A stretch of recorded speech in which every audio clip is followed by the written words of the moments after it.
All right, everybody, welcome. This is the first time we are ever doing this. This is episode 50, so it's a big, Mm. big deal here at the show. And what better way to celebrate and with the Kim brothers, the The Bicker Kim brothers, sandwich, the Kim. Jesus. the meat in our You guys sandwich have a here. sausage company. You don't call yourselves any sandwich things. So the brothers are here. We heard from them. If you listen to the episodes in succession, on episodes 48 with Ted and 49 with Young, you heard their own stories. There's obviously a bit of overlap in the way that they grew up, where they grew up with their same family and running the business now. Um, so this is a recap episode.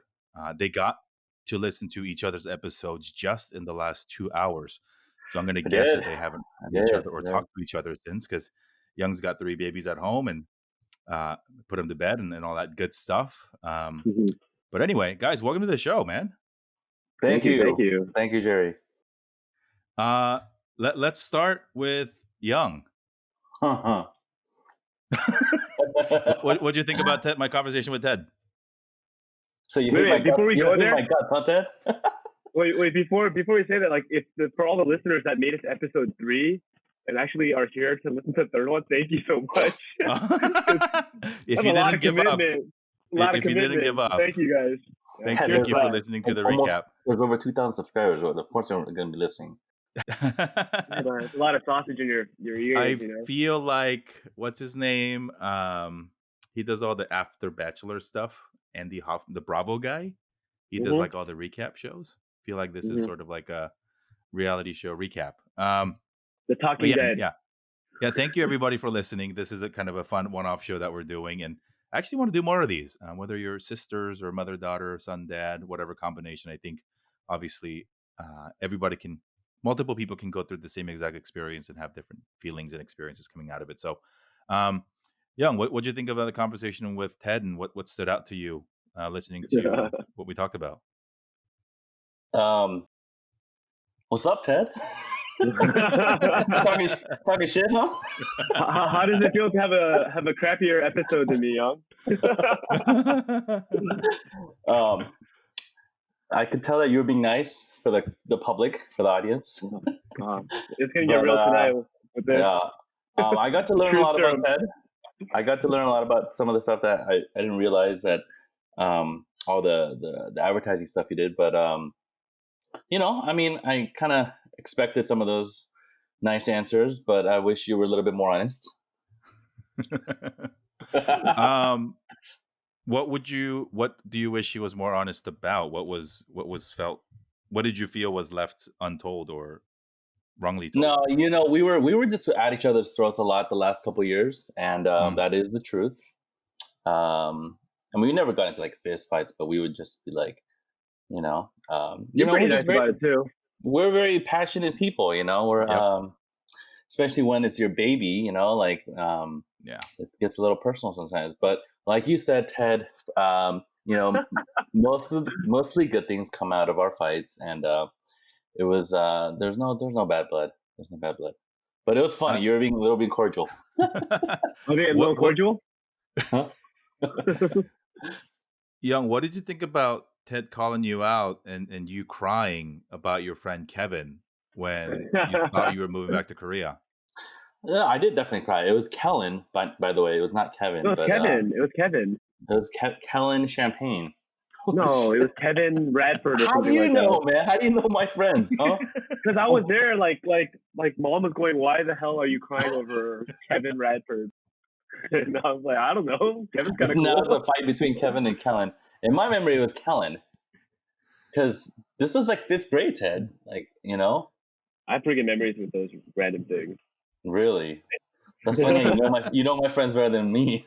But Kevin or Kellen, I did not want to go back to Korea. That's the truth.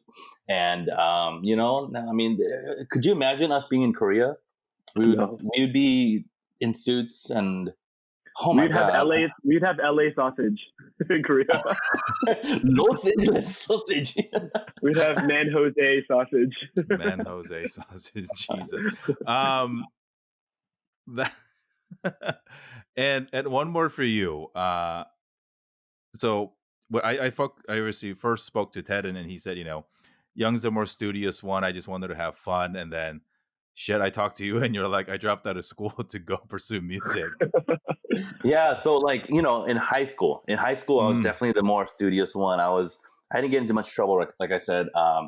Ted got caught with cigarettes and bad friends, and That's I not remember, good. I remember I knocked on him once, and he got so mad at me once. I never smoked cigarettes in high school.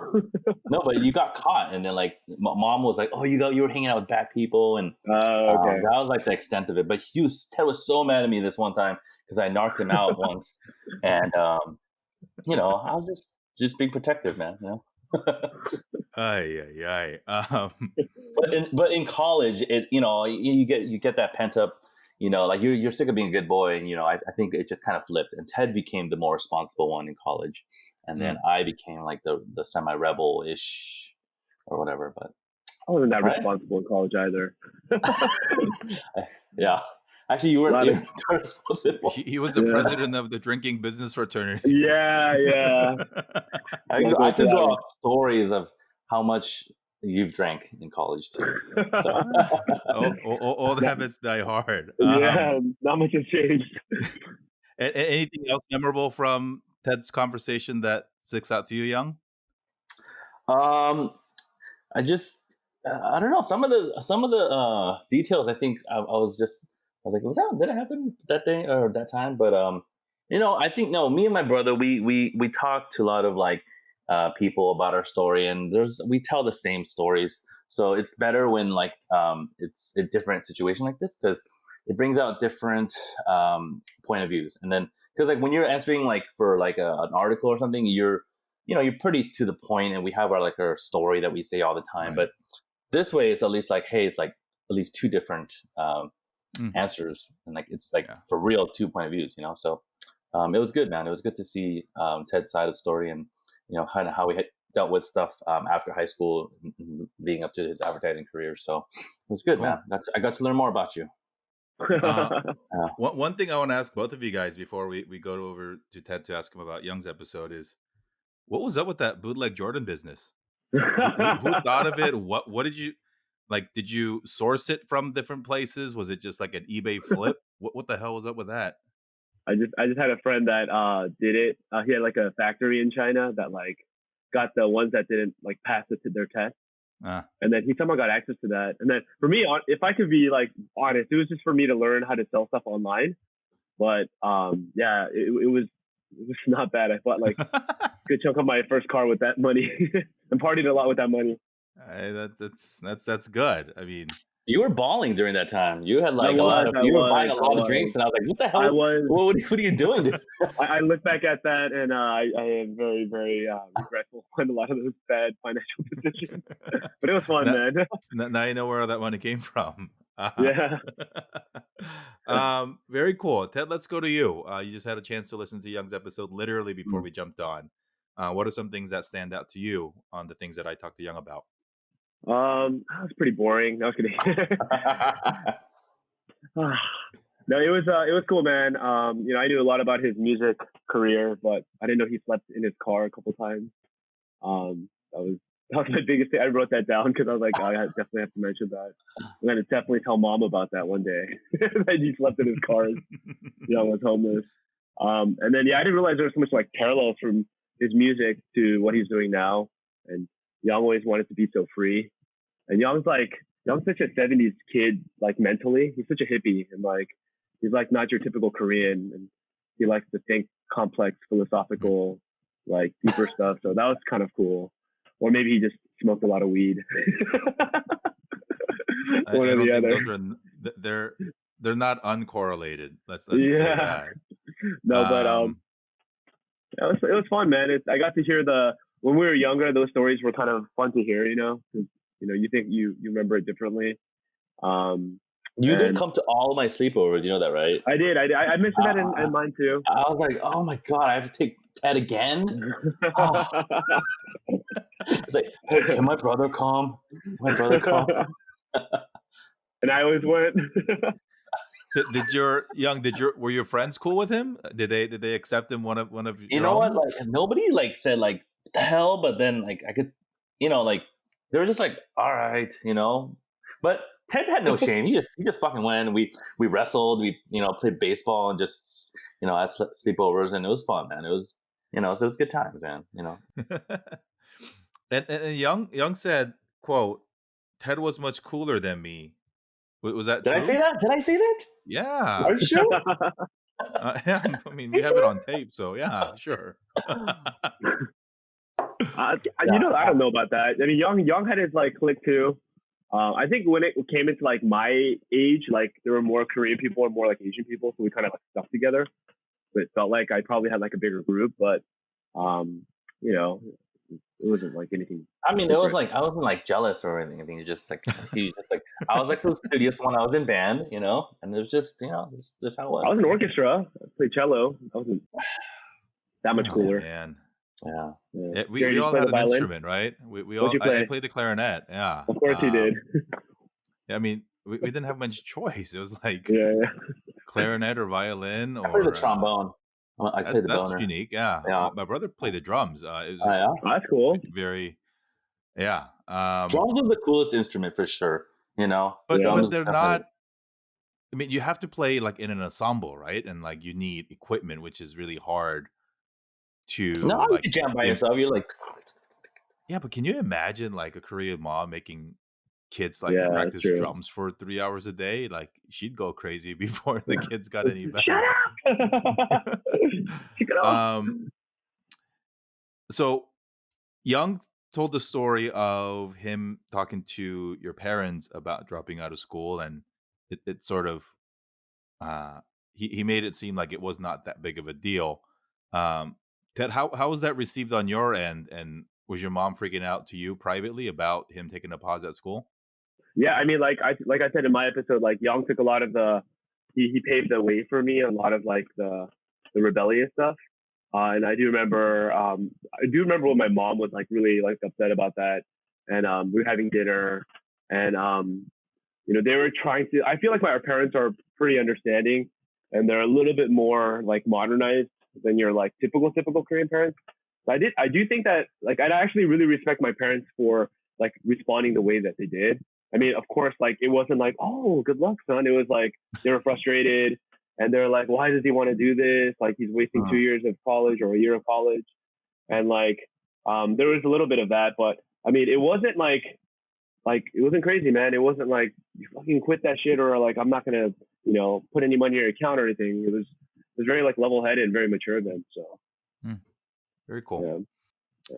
Plus we were young, I think it's because if we were quitting, your jobs like at 30 and trying to do music, maybe that would have been different, but I was like 21, 22, 23, so yeah, that's okay, right? They were, I mean, probably hoping and praying that it wasn't permanent, right? That they think it was a phase. Yeah, they just thought it was cute, but if it worked, then I don't know, they'd still. Young used to always use this excuse that, well, you bought me my first electric guitar, like, you'd always say that. Yeah, I didn't remember those things. I remember that. You had like a blue electric guitar from World of Music. I did. I got straight A's and I got that guitar, so I was like, yeah, and then whenever your mom got a fight, you'd say, would you buy me that guitar? I remember that. I have a quick question on your names. Young is your Korean name, right? It's Young, right? And Ted is an English name, but you went with Ted. Yeah, I why mean, one and not why not both? Or I guess I'm original, and I don't like to like be Americanized. Yeah. And it had to be Americanized. So you're saying there's not any other Young Kims on this planet, Young? They couldn't say Tae. They're like T.A. Kim. His name was Tae Kim. And then people were like, they couldn't pronounce it. They're like, so my parents got lazy, and they're like, Ted, and then that was it. It's the same syllable. It's literally the same sound. But it does sound a little like Asian, totally. Tae versus Ted, right? It's very exotic for its time. That was my wife's contribution to the question pool today. She said, "Why is one's name English and not the other?" So, thank you, Kyunghwa, for your contribution. And then she's. Are you? What's your Korean name, Jerry? Is it like Chaewon or something? No, it's Chonghun. Oh, Chonghun. But my parents had this thing with the J. So my brother's name is Jay. I'm Uh-huh. Jerry. It could have been Uh, Jong. It could have been Jong, bro. You know, Big Jong John. Han. they couldn't John. pronounce. I mean, but that's dude. Korean. I think Korean and Chinese immigrants giving us English names, I think, is fascinating, right? Because we talk about it on the show from time to time, but like Indian parents still, even like the second, third generations, still give their kids Indian names. It just, Yeah. spell it Yeah. out in English. But, in an attempt to have us like fit in better or assimilate or not get punked on, like they all gave us English names.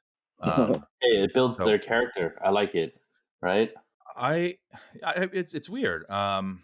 Yeah, my parents had this obsession with the J, right? But it's like, in Korean, like me and my brother, our generation was Jongja Dollim, so it was Jongho and Jonghun, Mhm. and so for a while, when my dad went by like a fake English name, he was Jesse, and our That's pretty dogs ahead were of his time, also man. our Yes. dogs were also Joy, Juju, and Genie, and it was like this Mm. string of J's.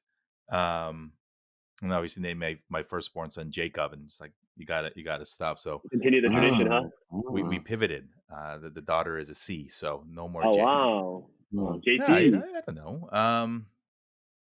Very cool. Let's talk about you guys.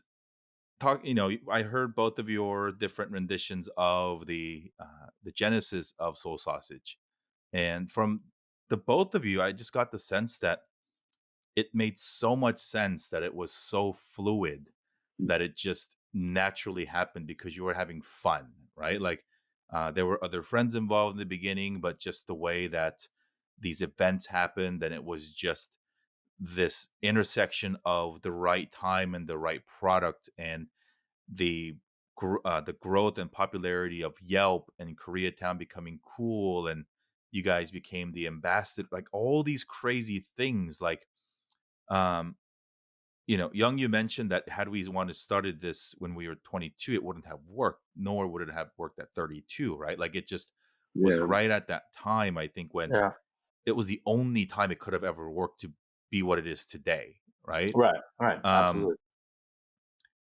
do you, I guess, what were some of the advantages that you guys experienced because of the naivete of just we didn't know any better? Like, what was that a part of when you think back? It's like, holy shit. It's like, would you be able to do it again? Take all that risk? I mean, not anymore. We're too old for that.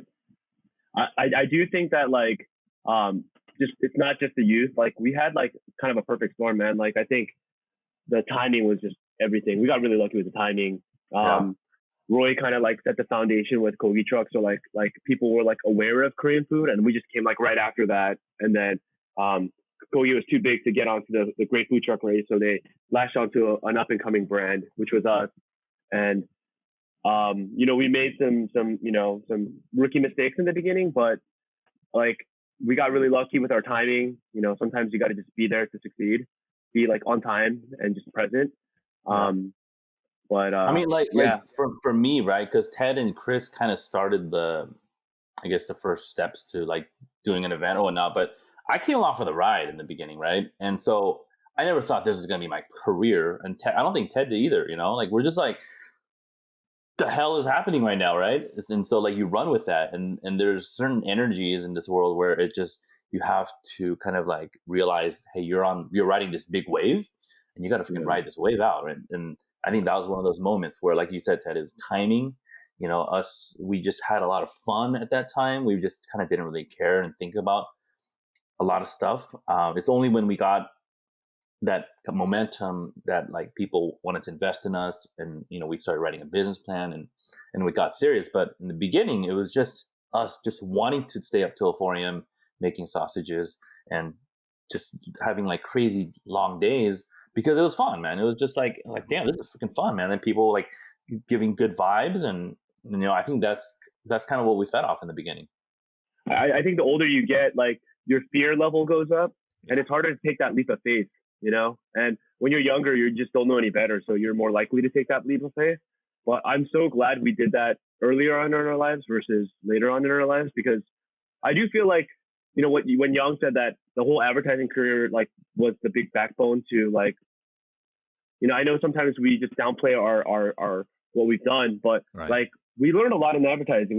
We were working for like the biggest ad agencies in LA, you know, and they provide structure, they provide like proper like educational ways to make money and market yourself, and all those little factors like Young knowing his cool friends through his bands, like me helping out at the Korean Barbecue Cook-Off Festival. It just clicked like for us at that time, and just it made sense. And I think we did a very good job just making a very honest product and an honest experience for everyone. Good job, Ted. Good job. Looking back at it now, 8 years later, after all that you've been through, the age, the wisdom, the experience, and the perspective, would you have done anything differently in its infancy? I wouldn't. I don't think so. I mean, part of going to a business is knowing the unknowns and still doing it. And like I said in the beginning, like it was like you were like we're just blindly following our passions, man. It was fun. Like I said, you don't plan like 3, 4, 5 years down the line. And so people, I think, you could sense it when there's like very good energy and there's like organic kind of growth. People sense that, and I think people felt that when we did our events, it was really fun. We're not there and like trying to be serious, and it was like a Korean barbecue wiener. It's like the hell is this shit? Like let's just take it and let's like we did like cool parties and people were drinking, having a good time, and I think it was. I don't think I would have done anything different. I mean, would you, Ted? No, I mean I don't think so either. I think like it's just been like, I mean, people always say that cheesy line, right? The journey, not the end point or whatever. And our journey was like, it was so fun. We had so much, and we're still having so much fun. It's a little bit more like mature fun, but I was gonna say something, but I totally forgot. But I'll come back to it when I think of it. Come back to it. Hey, Young, you dropped the bomb in my conversation with you about when you were so busy fielding requests and meetings and opportunities. Whatever happened to the offer from the cheesecake executive about throwing money behind you and just that's what I was gonna say. scaling the crap out of it? Okay, so the first year that was crazy. We said no a lot, and I think me and my brother talked about this. We're like, hey, I think this is what I was gonna say actually. So yeah, it was. There we go. Right, we said no a lot, and I think that's a lot of people might kind of knock on us for that because we could have made strides. Because when you're successful, there's a lot of people that gives you advice and they're like, hey, you should do this. Hey, you should do this. You should do this. And you're like, you should do this. And we're like, no, man, it doesn't feel right. And so we said no a lot, and then I think that kind of is important for a business. I think even like Bobby Hundreds says a lot is like the power of no is very important. And we were trying to make it work, but it just didn't feel right. We'd have to give away a lot of creative control. I don't really know. The details seem a little hazy now, but it just kind of phased out, no, we had 3 opportunities to franchise. Okay, there we go. One with cheesecake, one with like a big brand that brought a bunch of restaurants from like East Coast to West Coast, West Coast to East Coast, and these were like legit guys. And we said no to all 3 of them. And had we have said yes to all 3 of them, I think it would have been a completely different story. I think we would have been very unhappy with the outcome. And I don't think we'd be as involved and as passionate as we still are if we made those 3 moves. I mean, it's at some point, money is important, but it's not everything, right? Exactly. What were some of the conversations that you guys were having at the time that you had decided or had dreamt would be your ceiling for you to be able to say no to these things? What did you think you could do on your own versus giving up control and equity? I mean, like me and my brother, like we're smart, but we're not like geniuses, right? So we have our limitations, and I think we're very aware of that now. So the people that we've been partnering up with are the people that we look up to, the people that we feel like are very smart at what they do. And I feel like if we're partnering up with a new person on something, that person has to be like 10 times better than me, And some of the vibes I got with like that cheesecake guy, I was like, I don't think this guy really knows. No offense to the guy, but I didn't think he was very like current with what was going on. And that was one of the big determining factors why we said no to that offer. The other ones we felt were kind of fueled by like the wrong intentions. We had an opportunity out in Texas, and in the beginning it was like, you're like dating, so everything's good. But then it started getting very abusive really early on. We didn't even sign the contract. So we're like, hey, if they're treating us like this during our dating phase, like what's going to happen once we actually get into a relationship? So, like these things, like we're very I feel like we have a good, like Young's better at saying no than I am. Thankfully. But the power of two, or power of team, that's where you like really get to talk it through. You have a good legal team that you walk these through to make sure that you're there. But, yeah, like if we had said yes to a lot of those things in the beginning, I think it wouldn't have been as authentic and like organic as it still is right now, Yeah, definitely. So people are listening. I've gotten some questions from some friends and stuff that are specifically around building a business, right? Building a business, a family business, a literal family business, and in a food space which is super competitive with the cultural twist, which is also not the easiest thing in the world to do. What kept you guys going? There were a lot of hardships. We touched upon some, obviously, over the 8 years. There's a lot of bumps in the road. Um, we'll start with you, Ted, this time. Like, what kept you personally in it? Because you guys are both here today. Mm-hmm. And so, Soul Sausage could be here with just one of you or none of you. But what kept you personally in it through the years? I mean, you mentioned the hardships. So we've also had a lot of successes too, and success is kind of a drug, and you get high off it, and you want to do better than your last one, and you want to climb the ladder. I think the good thing that has kept me involved in this till now is like Soul Sausage is still pure. I mean, I just feel like we're very honest, and it's a very good and honest brand. Me and my brother aren't like super greedy people. We like to do things the right way. And had we made some wrong decisions where I felt like our integrity was at risk, I think I'd be like less reluctant to pursue this. But I just feel like there's just kind of an empty spot for someone that's truly representing Korean food in the right way. And food and restaurants kind of like an art. So at one point you got to have your like culinary chops, and you want to invent new dishes and change the world and like blend palettes together. But at the same time, you got to make money too. And I've seen so many people coming in on both spectrums. Like some people are just coming in money, and you're just like, are you really fucking doing that? Like I can just see right through them on why they're doing that, of course. And then you'll see the other people that are like pure artists. And these people struggle because they're so artistic that they're not able to make money off of that. So I feel like me and my brother have a good balance of like, we're like in a good sweet spot of like, we know how to like hold our own, but at the same time, we know how to make money too.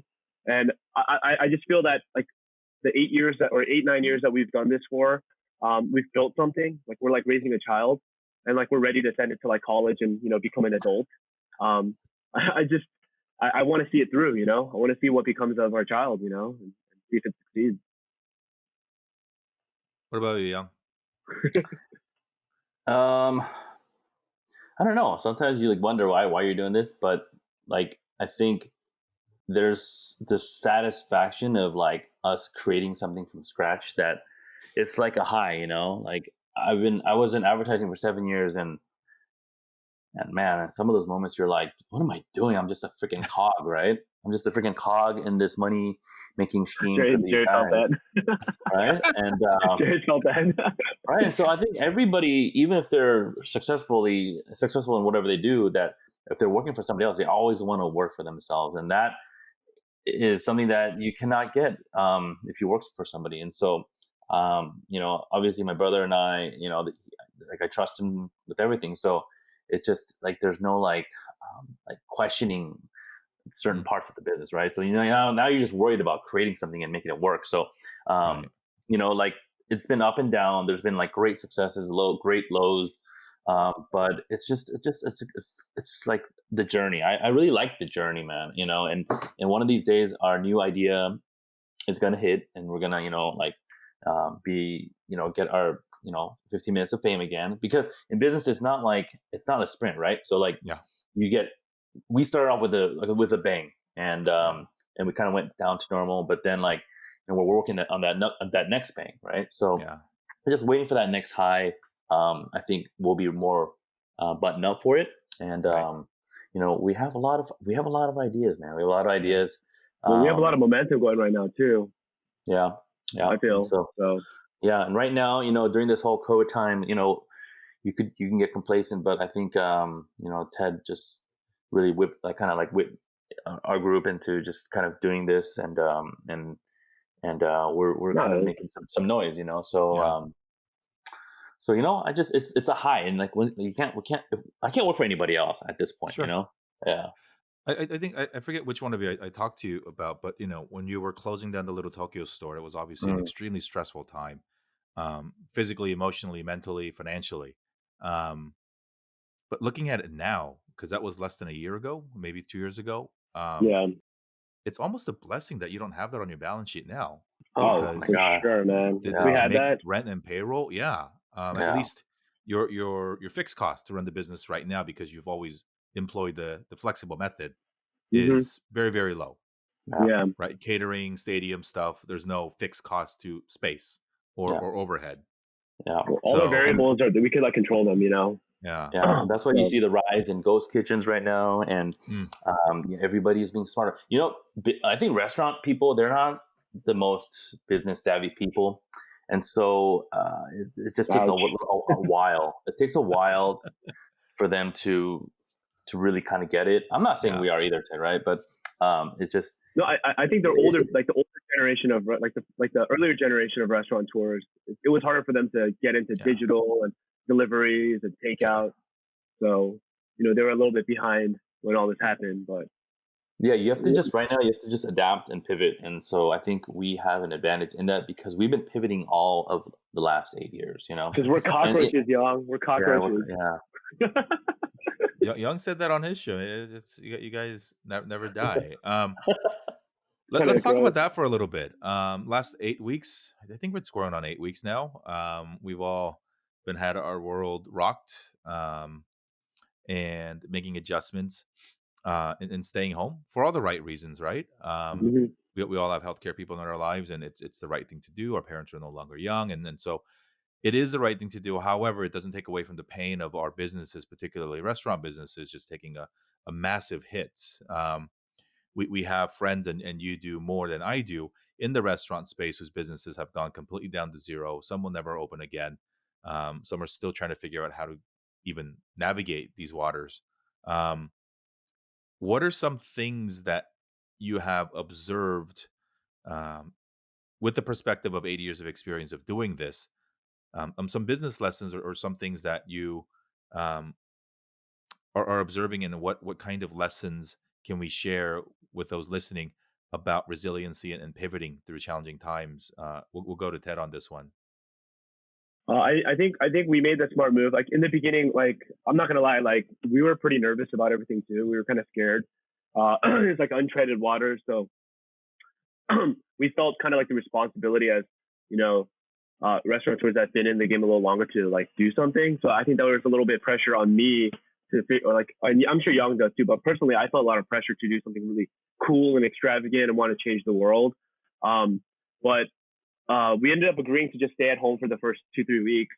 Mm, And during those 2-3 weeks, we just called, me and my brother. We also have two awesome young kids, Mikey and Brandon, mm, that we've been sure. really, utilizing their brains power for.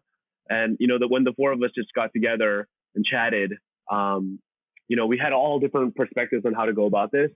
But I think the good move that we did was we just kind of observed for the first few weeks. And I think when you're like a veteran basketball player, you're not just as emotional. You don't just jump right in and start trying to like take over the game.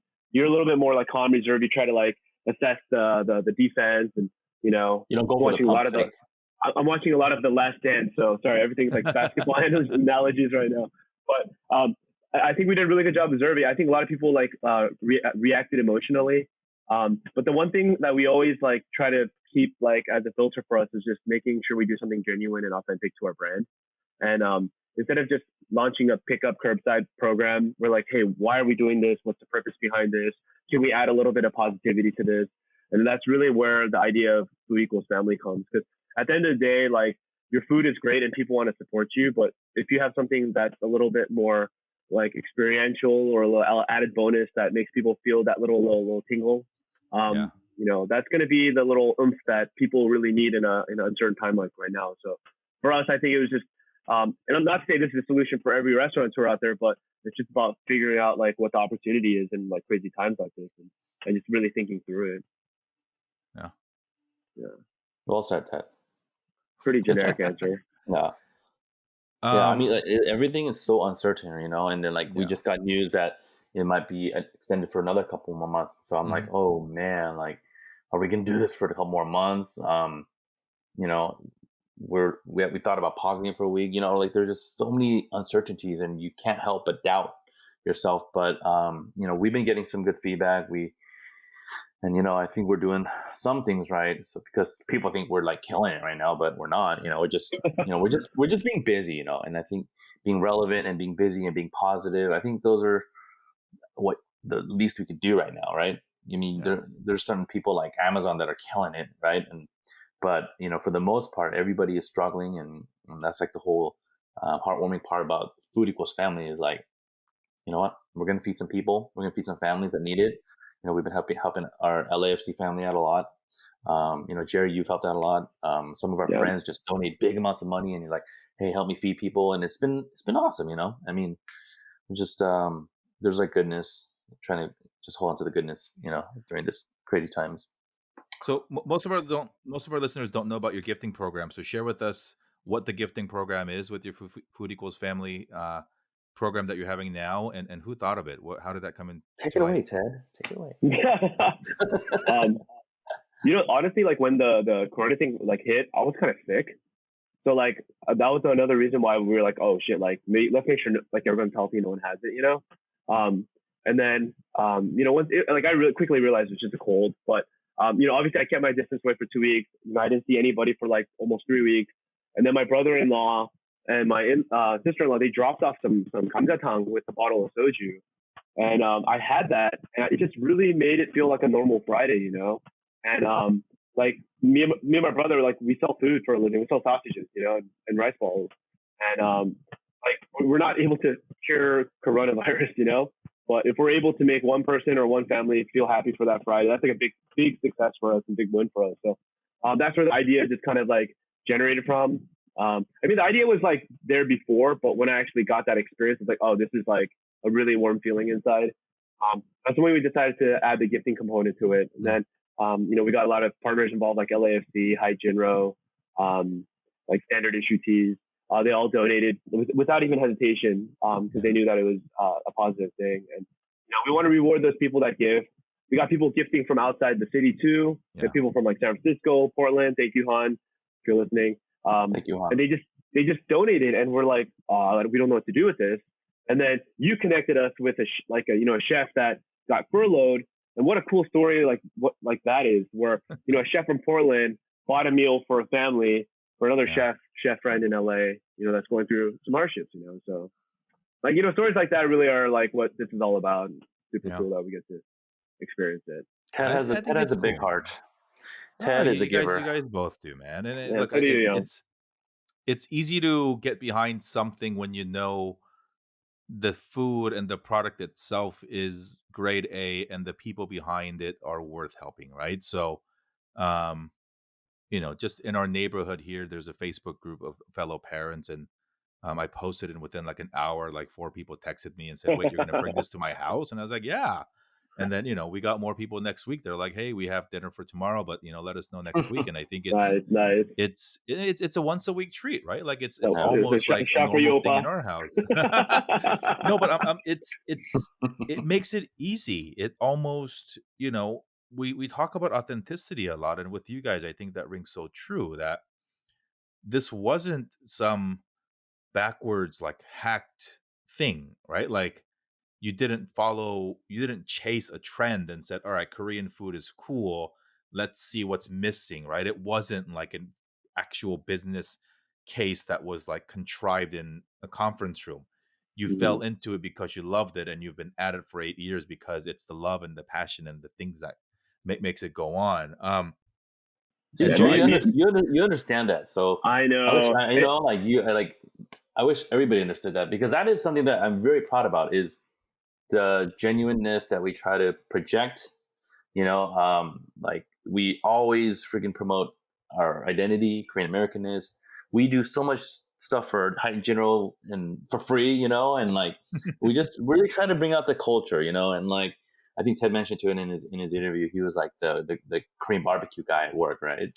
But like you know, you are too, and me, and like you know, We all were. yeah, we just we that part I'm really proud about, you know. Yeah. So like, No, I like me and my brother, like we're very not trendy. Like no, seriously, we're not that trendy. And like you remember when what's it called? Like everybody put flaming hot Cheetos on everything, and like it was like the cheese pulls, and like we'd have like young kids like coming to like take photos for us and stuff like that. And like me and my brother never like to pay for that kind of stuff because we're like we don't want to force it, But like when they were like telling us like, oh, what would be really cool if you added some flaming hot Cheetos, like I would just feel like, bro, just get away from me right now because I don't want to hear that shit right now.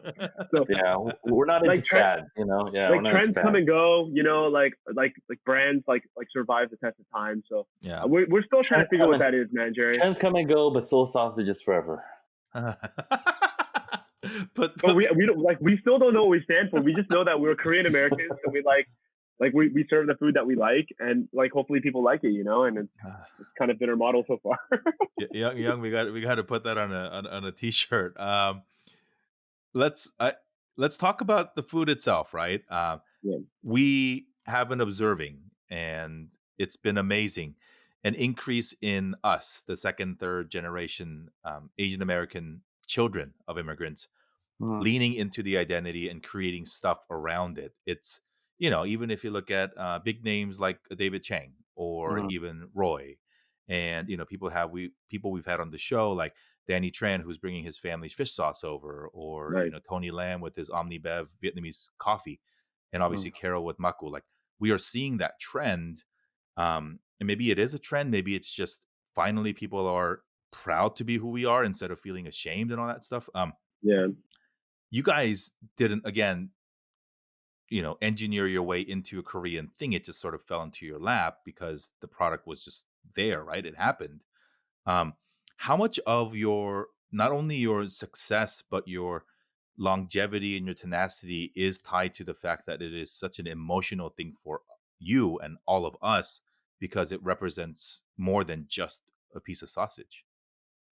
yeah, You know, okay, so when we got the call to be at LAFC, it was really special for us because they picked brands that were very authentic to Los Angeles, and so I was like, damn, that's so dope that they thought about Soul Sausage as being a fabric and like a culinary example of Los Angeles, and so I think that was like a really really amazing partnership that we kind of started with those guys. Because that kind of validated that what we were doing was kind of resonating within Los Angeles. And like not to toot our own horn, but like people when they think of Soul Sausage, they have a pretty good feeling and emotions to it, and it's because I think of like all the hard work that we put into it. And like Ted says, we're not trying to be a fad. We want to really stand up for LA and Koreans here, and not even Koreans, just Korean Americans, right? So I think that part was just validating in terms of just like, hey, like this is not just a gimmick. This is not just like, I mean, it is a fusion food, but it was just very authentically us. And like we're still always kind of developing new things. And Soul Sausage, we also have sister companies and we have sister brands, and so we're just just expanding. We're obviously we're growing with the times, but any business you can't stay stagnant. And so I really I dig that part about us, and that's kind of like the creative part. Kind of going back to your question, is like the creative part that kind of makes it exciting. Hmm. Every day it's a new challenge, and I'm going back in circles now. No. great, It's great good answer. because you got, you put the Korean flavored meat in a sausage. That's the word fusion is, we don't hear it often now, but that was like the buzzword of the food industry years ago, right? And Yeah, and then you guys took kimchi bokkeumbap and like rolled it up into a ball and fried it, which was different, right? yeah, Mm, So it was not only, it was Korean food, but like, if you showed it to our grandparents, they wouldn't recognize it just because it was presented differently. yeah. Obviously there was a lot of innovation and newness and taking a risk. Have you guys ever thought of taking the concept back into Korea? Do you think it would Yeah, have been popular there? we actually thought about bringing it out there, but it just got complicated with like the You meat. got really So close, man. You got really they got close. really Remember? close. Yeah. We were talking to a couple celebrities out in Korea. We were about to do it. Again, we said no to that one, or they said no to us. It was a big commitment where one of us had to move out to Korea, Uh, and you know, I don't think we were ready at that time either. So yeah, because we've seen that a lot, right? Like I know you guys are personal friends with one of the guys, right? The barbecue guys, the taco guys, or yeah, something. yeah, yeah, yeah. And then we've The seen that Batos trend go tacos. back. Yeah, Yeah, I think that's the reverse immigration, if you can even call it that, I of know. Korean Americans going back. Even like our friend Danny Cho, the comedian, and Bobby, and the guys that we all know that have decided to pursue their careers there for whatever reason, um, because it was a bigger opportunity and a better opportunity. Um, But if we went let's to Korea, they would have jacked our stuff right away, and like it would have been. Koreans, they have such quick trends, and like but 6 they could months, check it year. now. Yeah, They know you I mean, it's been exist, right? complicated a couple times, So yeah. Yeah, I think it's good, man. Let's talk about the future, short and long term. Um, Assuming that we come out of stay at home in the next, I don't know, 3 to 6 months, what does success look like for Soul Sausage for each of you in a year and then in 10 years? Older brother, young, go first. Oh, damn, this is a crazy question. sounds like an 'Cause job interview um, question, man. I'm still, I I'm mean, did you still. not think I was going to ask these questions when we scheduled this? Let me think about. One more drink. There we go. Got that. I mean, look, like this changes, right? For us, like obviously we had our 5-year plan, and right before the COVID hit, we were at our best catering stage ever, right? And so that got scrapped, right? And so we told ourselves by the end of this year we're gonna have a steady catering business. It's gonna just be a baseline for all of our business, and then everything we do on top of that would be the bonus and the marketing and the cool stuff that we could do. But that got put on hold. So that question is hard to answer, Jerry, because this changes everything, right? And we do fun projects like Norja. We haven't even talked about that yet, but it's like Oh, this. yes, we should. Yeah. It's like a celebration that we do for 3-4 Korean American chefs, and we just make a crazy, crazy, crazy dinner experience that I can't even describe, but we'll explain that some other time. I mean, we just want to do fun stuff, and unless you have a baseline and business that you could just kind of live off of, and that's what we were building, right? Because Little Tokyo knocked us down, and we were kind of building up this catering business. But since that has been all scrapped, all of our catering for 2020, because of the COVID, wiped everything out, right? Right, So, and not likely coming back because people are not going to the office, yeah, I mean, weddings are even being if normalcy comes back. right, and then some of the stuff is postponed till next year, but nothing is on the table now, right? It's almost like a clean slate. So I don't know, man. It's kind of hard to answer that question, Jerry. What do you think, Ted? I mean, at one point when the offices do open up and people start getting married again, like in a normal traditional way, I think we'll be able to kind of get back to what we were doing. But I think during this time right now, we got to figure out how we could utilize what we have. It's like another cooking show, right? It's like you have your challenges, here's your objective, and you got to survive, and you're competing with everyone else in LA. So we got to do what we do best. Figure out what we have accessible to us, what we're good at, and then really just be true to who we are. Cool. You guys got to serve then presidential candidate Andrew Yang at a fundraiser. We did a Noja event for Andrew Yang. How cool was that? That was really cool. Young, you were on the Yang gang hard with me too. That was hard. And the thing is, for me, I when I went to one of his rallies, I refused to take a picture with him because I was like, I'm gonna take a picture with you at our event, and then we made it happen, right? Because it was just like a goal we set, and I was like, in my mind, I'm gonna do this event. We're gonna, and then we made it happen, right? So it was like a cool victory for us. We got to flex our muscles a little, and we worked with Dookie and Han. Freaking love those guys.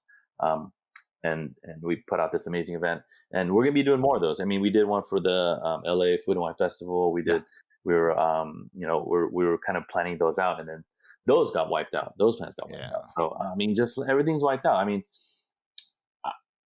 I could have answered this question totally differently 2 months ago, right? Sure. But now it's like we just want to make sure that we're just getting tested in this new storm, right? And then hopefully our boat that we built over the years is gonna withstand it and get out safer and strong. But yeah, man, we're kind of taking it day by day right now.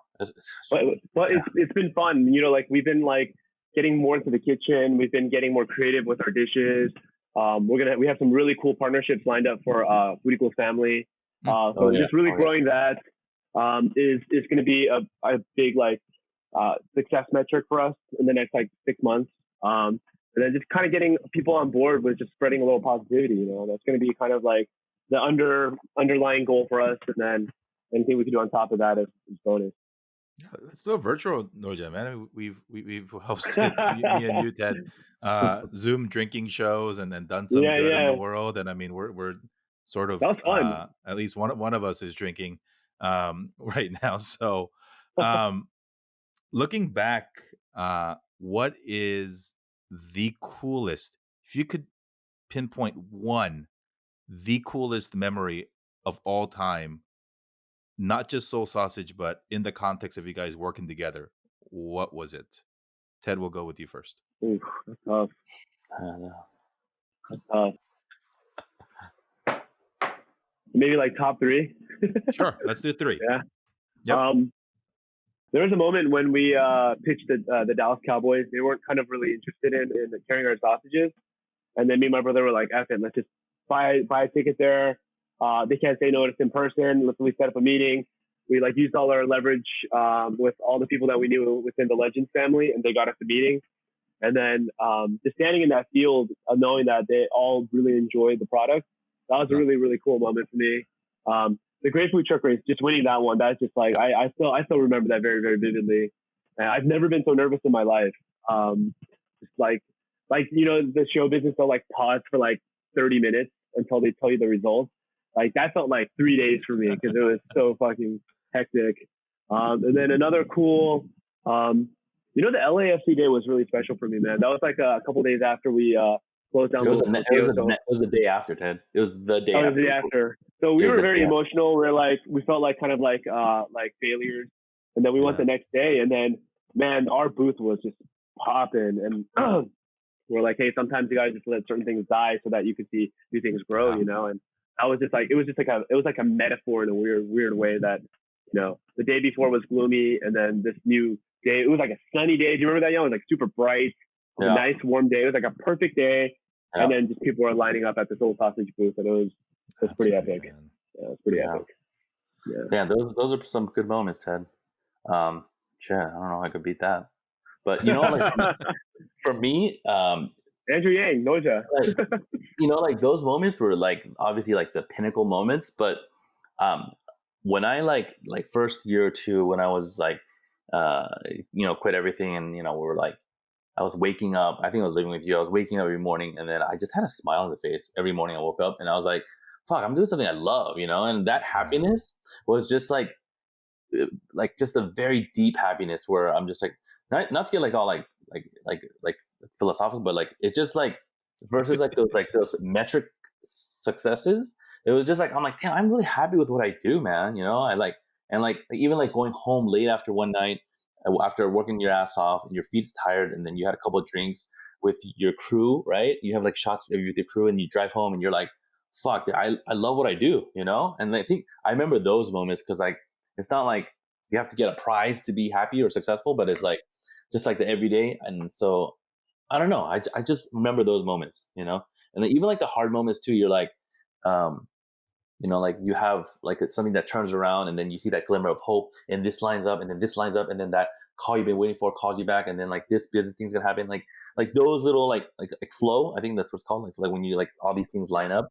I get jazzed by those, and I think that's why I keep going. Is like not because like I'm on the cover of Korean magazine or like or like just like you win a TV show. That's great, but like it's those little things. I'm like a weird artist guy like that. I like those little things, No, I think it's the return to what is really important, right? being dads, like we stop caring about silly stuff, right? When our Yeah. kids are involved, because it doesn't matter anymore. And the last 8 weeks, as crappy as it has been, it's really, at least for me, brought into focus of like 99% of the shit doesn't matter anymore, right? Like, Yeah. Yeah. like, what do That's you like the want silver for a lining. present? Like Yeah. nothing. I Yeah. have Yeah. everything I need, right? Yeah. Let's end on this, guys. Let's share some lessons that you've learned in the scope of running a business with your brother, and drop some knowledge on our listeners, and some who might be wanting to get in the restaurant business, some who have siblings that they've toyed ideas with, and just in general, you guys are um, really one of the Korean American dream stories, Asian American success brotherhood stories that we will point to for a long time. I'm not trying to blow smoke up your ass, but you guys are due to write a book about this thing one day. Hmm. And so, give us a glimpse of, as you're living it now, because you certainly are not done yet. What are some lessons that you have lived and are living now that you want to share with somebody who might be a little bit earlier in your journey than you? First, yeah. You can go ahead. Well, I mean, okay. The big one for me is just regarding people, man. I think the hardest part of this business is just people. Your customers, your employees, your managers, your brother. You have to have a good team, and it starts at the top. So I take that very seriously to heart. Me and my brother are in there like washing dishes, cleaning up, working just as hard as them. So that's really important. And then that's not just to say that like we're cool because of that, but being able to read people, being able to understand genuine people, hiring the right people, and if you don't have that person, firing them right away is so critical to a successful business because every piece matters. And if you have one bad cookie, everything gets rotten. So for me, my biggest takeaway has always been people. And there's people that are in it to win it, and they'll stick by you, and they will go to war with you. And there's other people that are there to be there for the fame or the popularity or ride the wave with you, and they don't have the right intentions for that. So being able to identify who's really going to help your company and your business is like such an underrated piece to all this because at the end of the day, you have to have the right team to succeed. And a lot of business owners think they know everything, but I think you have to admit when you don't know shit and hire someone that knows how to do that.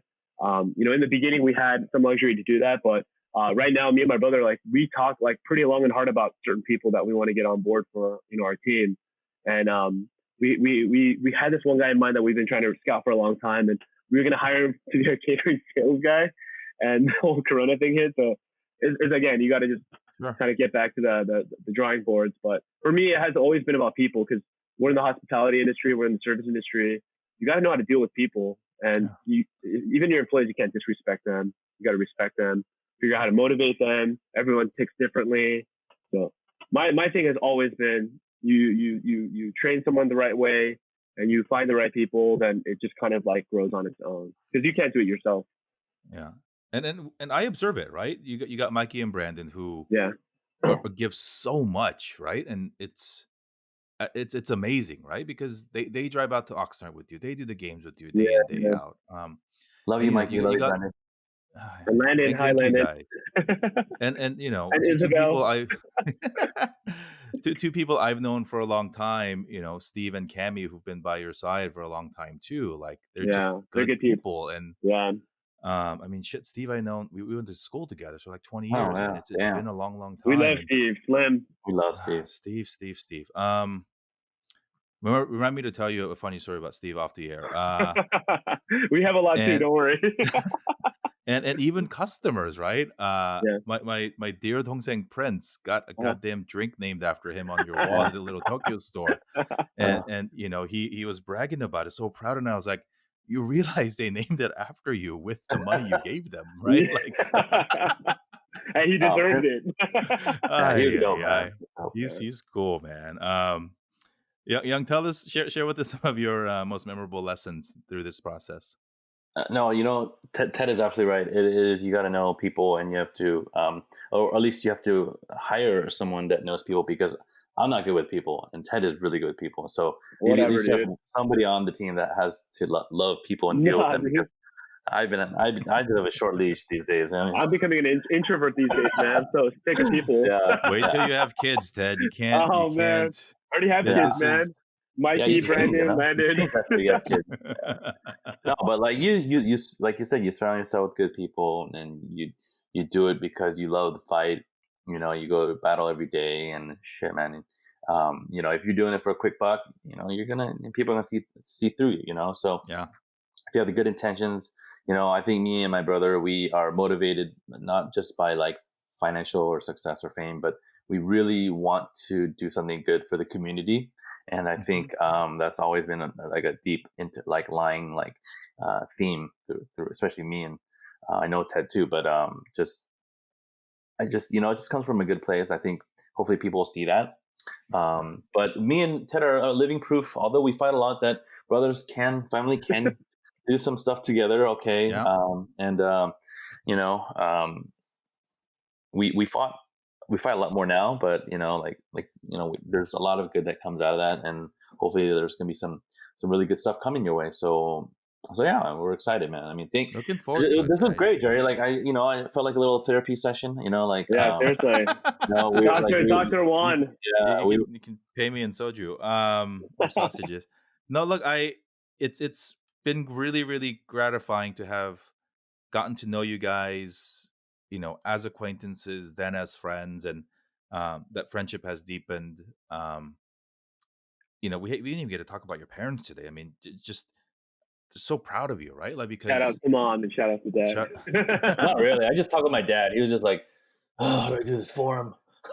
yeah, but you know, look, I think our parents wanted us to go into more professional fields because they equated entrepreneurship with suffering, Risk. right? With Koseng. Yeah. And if your kids have to do that and have the highs and the lows, what better scenario than to have your two sons do it together, right? Because they just worry about stupid stuff, right? Yeah. Like, oh, you're in a new city by yourself, even though you're married, and you know, like, but you guys are here together and you're going through this thing together. So, Young, you mentioned it in our talk, like your parents said, this is it in this foreign country. Your brother's all you got.